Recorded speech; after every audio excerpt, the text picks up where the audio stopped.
22 November শুরু হবে border Gavaskar trophy. এই সিরিজের প্রতিটা টেস্টই এক একটা ফাইনাল।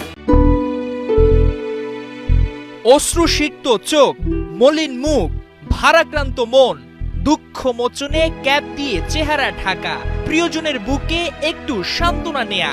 বিশ্বকাপ হেরে ভারতের সে কি আহাজারি, অস্ট্রেলিয়ার সেলিব্রেশনে ওদের যেন হচ্ছিল না হজম। 20 নভেম্বর 2023 আহমেদাবাদে ওডিআই বিশ্বকাপের ফাইনাল। ভারত অস্ট্রেলিয়ার মহারণ দেখতে কানায় কানায় পূর্ণ স্টেডিয়াম। জিতেগা ভারত জিতেগা স্লোগানে উত্তাল প্রায় 1.5 লাখ ধারণ ক্ষমতার এই মাঠ।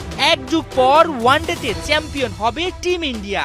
মাঠ ও মাঠের বাইরে দর্শকদের এই ভাবনা। কিন্তু অজি বোলারদের তোপে রোহিত শর্মা বিরাট কোহলিদের 240 রানে প্যাকেটে কমতে থাকে ভারতের বিশ্বকাপ জেতার স্বপ্ন।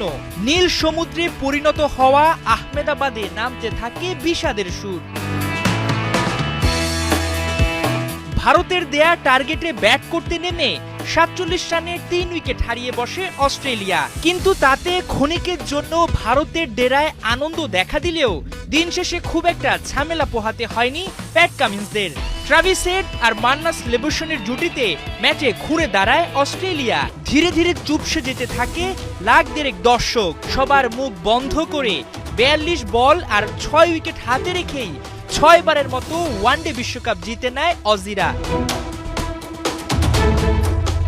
মাঠের এক পাশে চলতে থাকে মাইটি অস্ট্রেলিয়ার বুনো উল্লাস, অন্য প্রান্তে হতাশায় ডুবতে থাকে রোহিত বিরাটরা। কোটি কোটি ভারতীয় দর্শককে কাঁদিয়ে তাদের মাটি থেকেই বিশ্বকাপ ছিনিয়ে চলে যায় প্যাট কামিন্সের দল। যদিও ভারতের সেই বেদনা কিছুটা হলেও লাঘব হয়েছে সবশেষ টি-20 বিশ্বকাপে চ্যাম্পিয়ন হয়ে। সে যাই হোক, ঘরের মাঠে বিশ্বকাপ ফাইনাল হারার কষ্ট তো অত সহজে ভোলা যায় না। অবশ্য ঠিক 1 বছর পর টিম ইন্ডিয়া এখন অস্ট্রেলিয়াতেই আছে।